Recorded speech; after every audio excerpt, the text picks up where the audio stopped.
Welcome to the Deep Dive, where we crack open the most effective guides and distill them into genuinely useful knowledge just for you. Today, we are taking a deep dive into achieving real financial peace.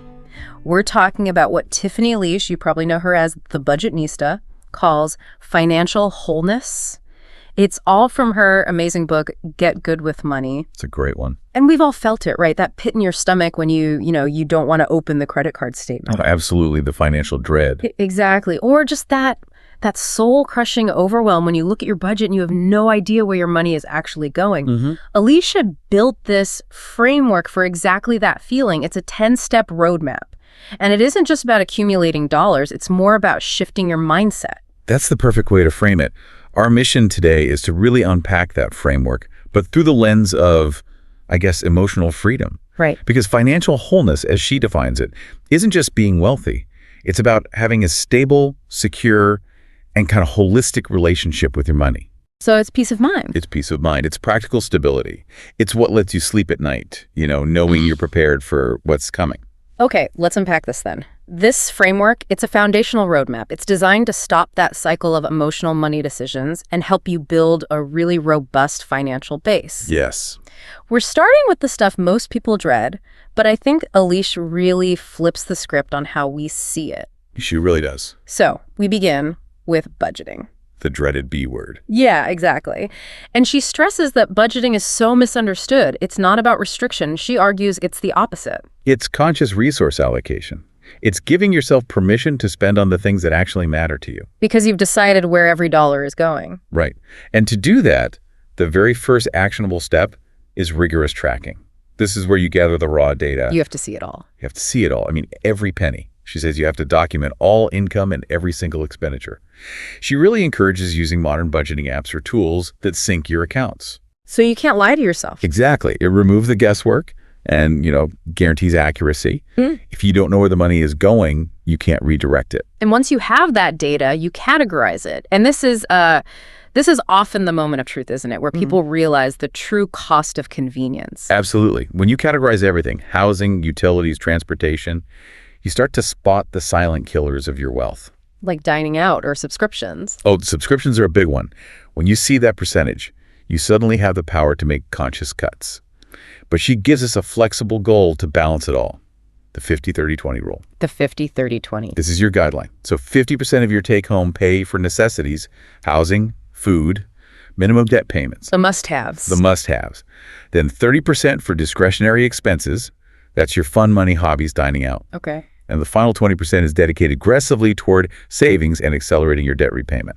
That sounds great in theory, but, a lot of people live in high cost of living areas. Their necessities might already eat up 60 or 70% of their income. What does Aliche say about that? That's such a critical point. She's clear these are guidelines, not commandments. So if your 50% for housing has to be 65% for now, then you have to aggressively attack that 30% discretionary category first. So you cut the fun stuff before you cut the future stuff? You have to. The key is to protect that 20% savings and debt segment at all costs. She even suggests automating that 20% deduction first, so you're forced to manage your life on what's left. That brings us perfectly to debt, moving from tracking to tackling it. This is where it feels like a real emotional burden for people. It's a weight, for sure. Yeah.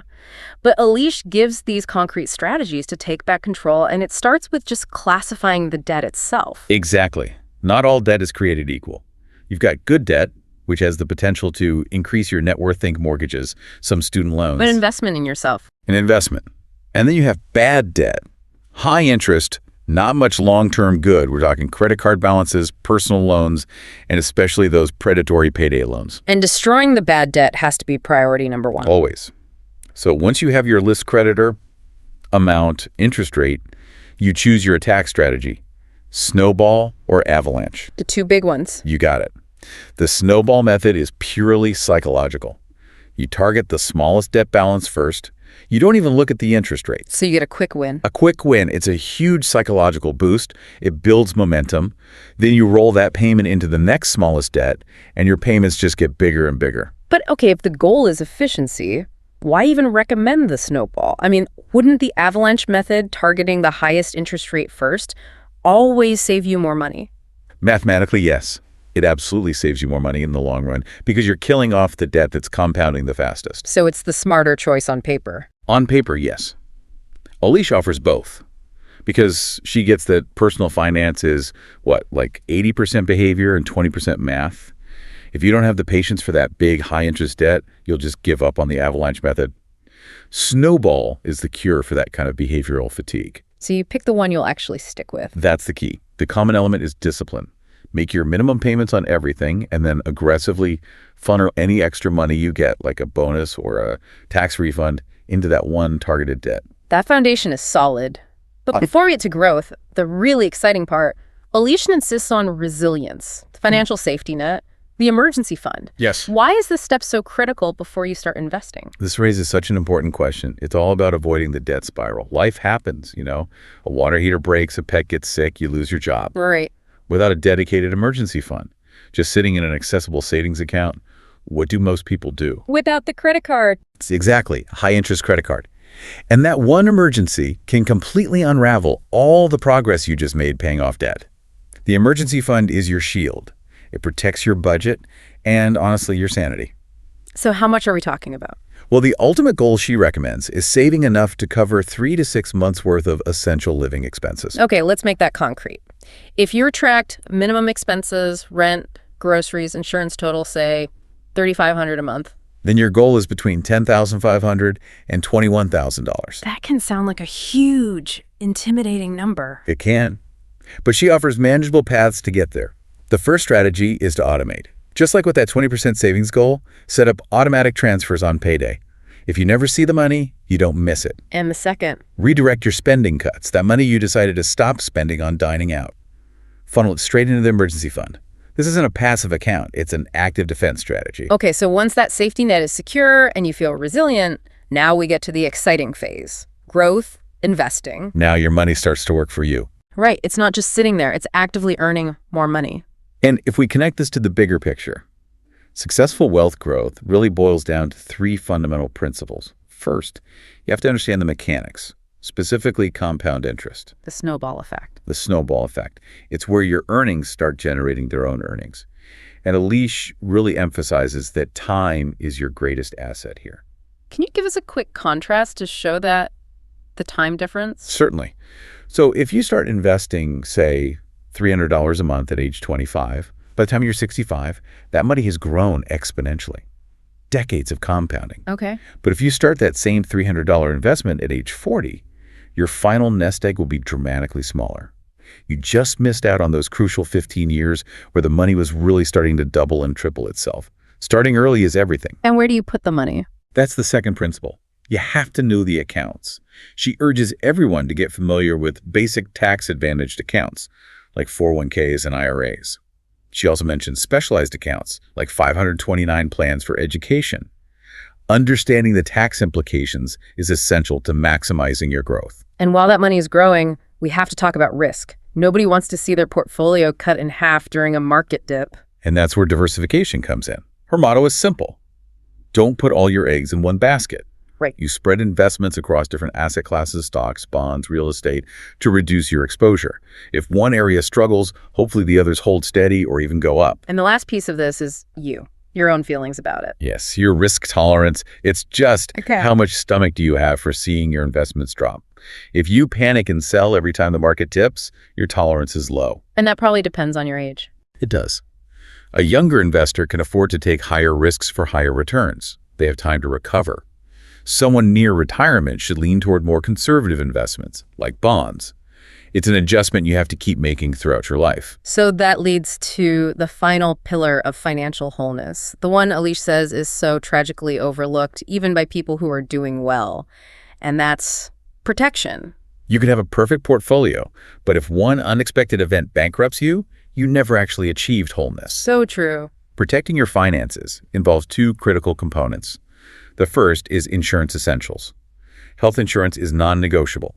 Medical emergencies are the #1 cause of bankruptcy. Wow. But you also need to cover your assets and income. Homeowners or renters insurance, auto, life insurance if you have dependents, and the one people really forget, disability insurance. To replace your income if you can't work. Exactly. And the second component is estate planning. This is just fundamental to making sure your wishes are honored and your loved ones are taken care of. It prevents years of legal headaches. And that starts with a will. It starts with a will, which dictates how your assets are distributed and, crucially, names guardians for minor children. You mentioned legal headaches. People hear the term probate and they just tune out. Can you explain why Aliche is so keen on making sure you bypass it? Of course. Probate is basically the court process that validates a will and oversees everything. It can be long, it can be expensive, and it's public. A key tool to bypass all that is simply designating beneficiaries on all your accounts: retirement, bank, brokerage. And that money just goes directly to them. Directly to the named person. It never even touches the probate court. And then there are trusts, which are a bit more complex, but they offer even more control and privacy. These documents, they're about love, not death. They protect the future of the people you care about most. So what does this all mean? We've gone through budgeting, debt, the safety net, investing, and protection. Aliche really emphasizes that financial wholeness, it's not a destination you reach and then just stop. Not at all. It's an ongoing journey. Right. It requires constant integration and attention to all these pieces. Absolutely. Think of it like fitness. You don't lift weights one time and then you're strong forever. That's a great analogy. Financial wholeness requires continuous refinement of your budget, persistent attention to debt, consistently funding your emergency cushion, and regularly updating your insurance and estate plans whenever your life changes. It's about fostering a holistic, resilient financial lifestyle. The roadmap is clear, but the emotional struggle is so real. We've talked about the steps, the 50-30-20 rule, using the boost of the snowball method, hitting that 3 to 6 month emergency fund goal. Aliche provides the guidance, but the consistency, that perseverance, that's entirely up to you. It is. And since Aliche suggests that achieving this isn't just about your own well-being, but also about setting an example for others, here's a final thought for you to consider. How could mastering these specific, actionable steps fundamentally shift the financial trajectory, not just for you, but for your entire family, or even your social circle? Simply by showing them, through consistent action, that true financial security is actually possible. That is the ultimate, far-reaching power of wholeness.